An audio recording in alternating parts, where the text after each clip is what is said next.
እንደምን አላችሁ? ጤና ይስጥልን። EPHREM ቲዩቦች ነን። EPHREM ቲዩብ ተከታታዮች እንደምን አላችሁ? እኔ ማዕዛ ነኝ፣ የፕሮግራም አስተዋዋቂ። ከዚህ በፊት አንድ 3 ቪዲዮ ለቀላችሁ ነበረ። ጥሩ እየሄደ ነው።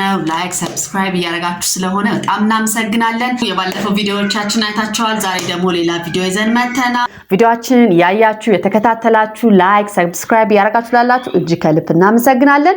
የዚህ ቪዲዮ ደግሞ አዳዲስ ተመልካቾች ካላችሁ ወደ ቪዲዮአችን ወደ ቤተሰባችን ወደዚህ ቲዩብ ስለተቀላቀላችሁ እናመሰግናለን። ላይክ ሰብስክራይብ አትርሱ፣ ምክንያቱም በጣም ትልቅ ትምህርት የምታገኙበት ቪዲዮዎች ነው እየሰራን ያለን። እንደገና እንዲህ ቪዲዮአችንን እየተመለከታችሁ ብቻ እየወጣችሁ ያላችሁ ሰዎች ፕሊዝ ላይክ ሰብስክራይብ ተጠቀሙ አድርጉ፣ ምክንያቱም ለኛ ጥሩ የተሻለ ጥሩ ፕሮግራም እንድንሰራ ጥሩ ቪዲዮ እንድንሰራ ስለሚያደርገን ላይክ ሰብስክራይብ አድርጉ።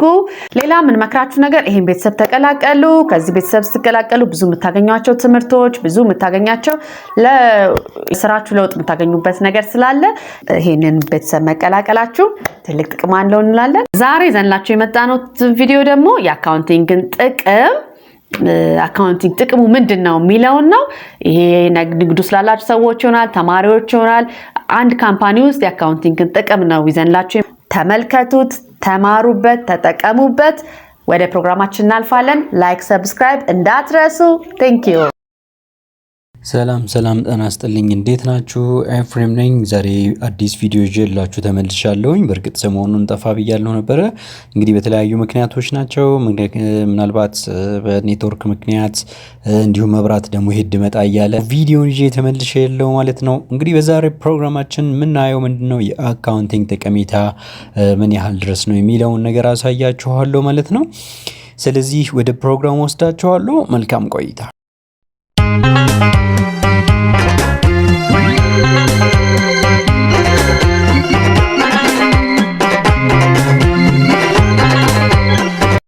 እንደ ቢዝነስ ድርጅት ወይንም እንደ አንድ የቢዝነስ ካምፓኒ ሁላችንም ጥያቄ ሊኖረን ይችላል ማለት ነው። እነዛን ጥያቄዎቻችንን መመለስ ከቻልን ትክክለኛ አካውንቲንግ ጠቀሜታ ገብቶናል ማለት ነው። ስለዚህ እነሱን ለማየት ያክል ጥያቄዎቻችን ምንድናቸው፣ ምን አይነት ጥያቄዎች ሊኖሩን ይችላሉ የሚሉትን እጄ መጥቻለሁ ማለት ነው።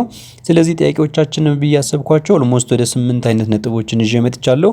ምናልባት እነዚህ 8ን አነሳሁኝ እንጂ ከዚህም የተለዩ ጥያቄዎች ሊኖሩ ይችላሉ። እንግዲህ እነዚህ 8 ጥያቄዎችን በመመለስ የዛሬው ፕሮግራማችንን እናደርጋለን ማለት ነው። ወደ ፕሮግራሙ ወስዳችኋል።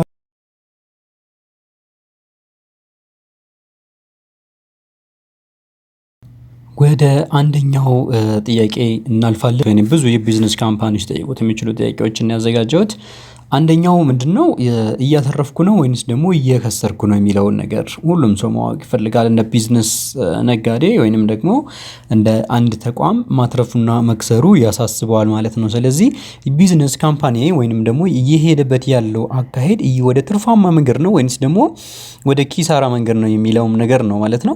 ስለዚህ አካውንቲንግ ሊያግዘን የሚችለው መረጃዎችን ይሰጠናል ማለት ነው። መረጃዎችን ይሰጠናል። ምክንያቱም አሁን እንግዲህ ድርጅታችን እያተረፈ መሆኑን የምናውቅበት አንድ ቁጥሮችን በማየት ነው ማለት ነው። እያንዳንዱ የሚሰጡን የፋይናንሻል ኢንፎርሜሽን መረጃዎቻችን የድርጅታችን አካሄዱን አቅጣጫውን ይነግሩናል ማለት ነው።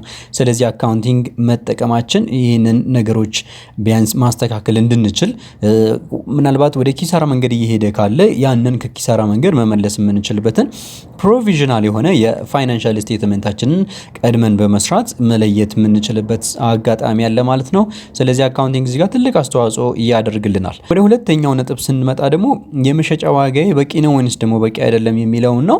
የመሸጫ ዋጋ ስንል ፕራይሳችን ነው። ፕራይሳችን ደግሞ ማለት ኮሌክት በመናረግበት ጊዜ ሴልስ ይሆናል ማለት ነው።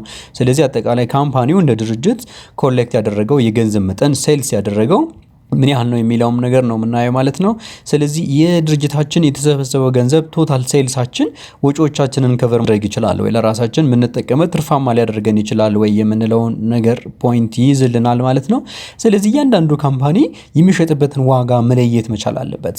እንደውም ምንለዋለን በብሬክ ኢቭን ፖይንት የምንለው አንድ አሰራርም እንደውም አለን ማለት ነው። እና ብሬክ ኢቭን ፖይንት ምን ያህል እንግዲህ ማናተርፍበትና ማንከስርበትን ቦታ መለየት ይጠበቅብናል ማለት ነው። ከዛ ፖይንት በላይ መክፈል ወይንም ደግሞ መሸጥ የምንችል ከሆነ ድርጅታችን ወደ ትርፋማ መንገድ መሄዱን ማረጋገጥ እንችላለን። ስለዚህ ዋጋችን ዲተርሚናንት ይሆናል ማለት ነውና ቫልዩ እያንዳንዱ የምንሰጣቸው ነገሮች ወደ ትርፋማነት መንገድ ሊወስዱን የሚችል ስለሆነ የምንሸጥበትን ዋጋ በቂ ነው በቂ አይደለም ብለን መመለስ የምንችለው የአካውንቲንግ ኢንፎርሜሽን ስንጠቀም ነው ማለት ነው። ወደ ሶስተኛው ነጥብ ደግሞ ስመጣ ደንበኞቼ በሰዓቱ ይከፍላሉ ወይ? አሁን ደንበኞቼ በሰዓቱ ይከፍላሉ ወይ ስንል ምን ማለታችን ነው?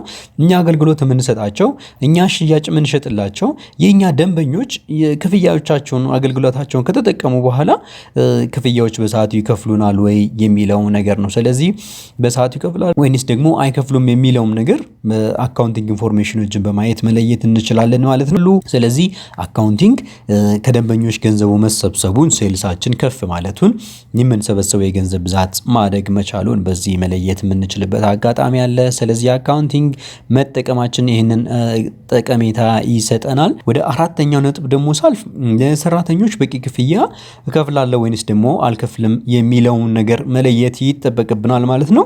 እንግዲህ ሰራተኞች ክፍያ እንከፍላለን በቂ ነው በቂ አይደለም የሚለውን ነገር ለማወቅ እንግዲህ በዓለም ዙሪያ ብትሄዱ ወይንም ደግሞ በአገራችን ብታዩ አብዛኞቹ ሰራተኞች ሙሉ ሰዓታቸውን ሰጥተው ነው ወደ ስራ ገበታ የሚመጡት። ስለበቂ ስርዓት ያስፈልገናል ማለት ነው። ምክንያቱም ሰራተኞች የሚነሳሱት ሰራተኞች ለስራው የተሻለ አስተዋጽኦ ማድረግ እንዲችሉ ማድረግ የምንችለው በምንከፍላቸው ክፍያ ፋክተር አለው። ምናልባት የምንከፍላቸው ክፍያ ብቻ ሰራተኞችን ሊያነሳሳልን ላይችል ይሆን ይችላል። ግን ገንዘብ ወይንም ደግሞ ሳለሪ ትልቅ አስተዋጽኦ ስለሚያደርግ አብዛኛው ሰው እንዲህ ደሞዙ በጀቱ ነው ማለት ነው። ምክንያቱም የሚያገኘው ገንዘብ ከሰራተኛ ወይንም ተቀጥሮ ከሚያገኘው ገንዘብ ነው ማለት ነው። ስለዚህ ይሄ ሰራተኛ እንግዲህ ሁሉ ነገሩ ነው ማለት ነው። ድርጅቱ እዚህ ድርጅት ውስጥ ተቀጥሮ በሚሰራበት ጊዜ የሚያገኘው ገንዘብ ሁሉ ነገሩን ከቨር የሚያደርግበት ነውና በጀታችንን ከዚህ ድርጅት ስለምናገኝ በትክክል ለድርጅቱ ስራችንን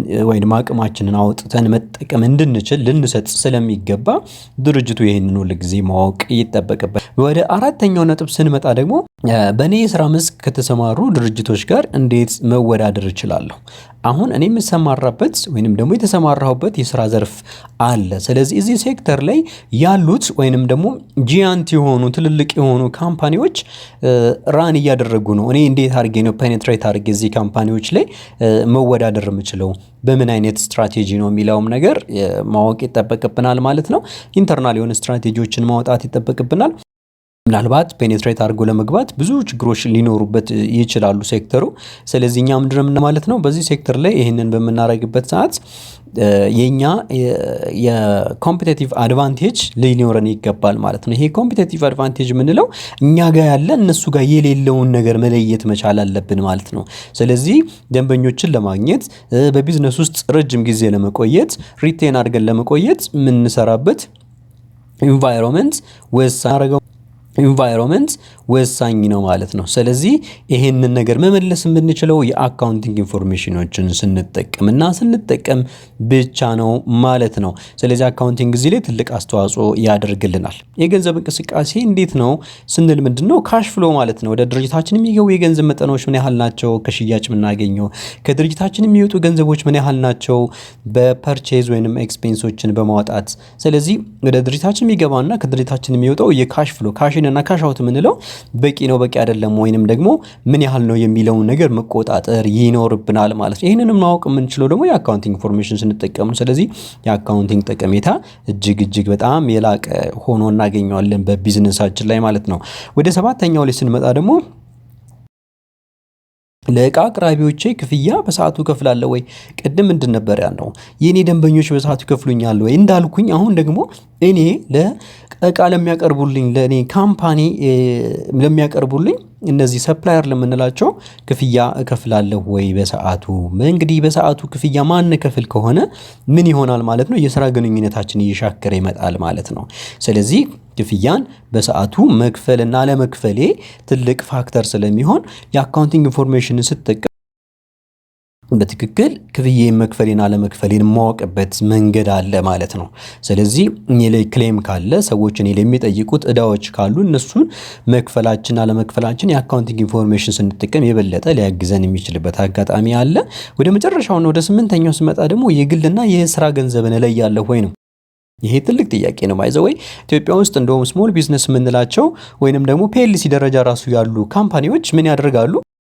የግልና የስራ ገንዘባቸውን ይቀላቅላሉ። አሁን የግልና የስራ ገንዘባችንን ደግሞ መቀላቀላችን ሁለት የተለያየ ነው። የቢዝነስ ኢንቲቲ ኮንሰፕትን እንስታለን ማለት ነው። ያ ማለት ድርጅታችን የድርጅት ስራ ነው፣ የግል ደግሞ የግል ነው። ስለዚህ እኛ የምንጠየቀው ድርጅታችንን ስራ ስለሰራን ነው። ምክንያቱም መንግስት ከኛ ግብር ኤክስፔክት ያደርጋልና ግብር ስለምንከፍል ካሽ እንቅስቃሴያችን የለም። አሁን ካሻችን አንዳንድ ጊዜ እንደውም ኔጌቲቭ የሚመጣበት አጋጣሚ አለ።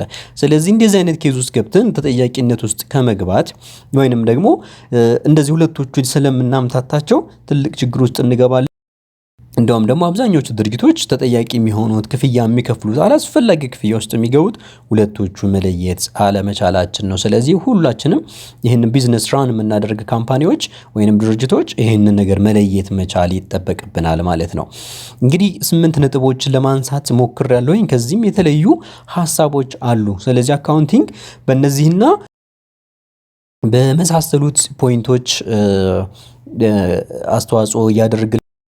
መጨረሻ ላይ ለምፈልገው ምንድነው አብዛኞቹ ካምፓኒዎች ራሳቸው ሻጭ ይሆናሉ፣ ራሳቸው ገዢ፣ ራሳቸው ሁሉ ነገር የሚያደርጉ አካውንታንት ራሳቸው ናቸው፣ ማናጀር ሁሉ ነገር ራሳቸው ሆኖ በሚሰሩበት ሰዓት ብዙ ስህተቶችን ይፈጥራሉ ማለት ነው። ስለዚህ ምንድነው ማድረግ የሚጠበቅብን? አካውንታንት መቅጠር ይኖርብናል ማለት ነው። አካውንታንት ስንቀጥር ምናልባት ለአካውንታንቱ የምንከፍለው ሳለሪ ይሄን ያህል ትልቅ የተጋነነ ክፍያ ላይሆን ይችላል። ግን ይህ አካውንታንት በካምፓኒያችን ውስጥ መኖሩ ከብዙ ሪስኮች ድርጅቱን ሊጠብቅ ይችላል ማለት ነው። በተጨማሪም ደግሞ እንግዲህ አንድ አካውንታንት በአንድ ካምፓኒ ውስጥ በሚኖርበት ሰዓት የመንግስት የሚያወጣቸውን ፖሊሲዎችና ሀገሪቷ የምትከተለው የአካውንቲንግ ፖሊሲዎችን በመከተል ድርጅቱንና መንግስትን ማስታረቅ ማለት ነው። ስለዚህ ይሄ ሰራተኛ ለድርጅታችን ትልቅ አስተዋጽኦ ስለሚያደርግልን አካውንታንቶችን ፕሊዝ እያንዳንዳችሁ ካምፓኒዎች መቅጠር ይጠበቅባችኋል። ምክንያቱም ከትልቅ አደጋ ነው እነዚህ አካውንታንቶች ሊመልሷችሁ የሚችሉት። ስለዚህ ይህንን ነገር እንድታደርጉ መክራችኋለሁ። ቪዲዮን ስለተከታተላችሁ አመሰግናለሁ። እንግዲህ ከዚህ ውይይታችን የተወሰነ ነጥብ እንዳገኛችሁበት አምናለሁኝ።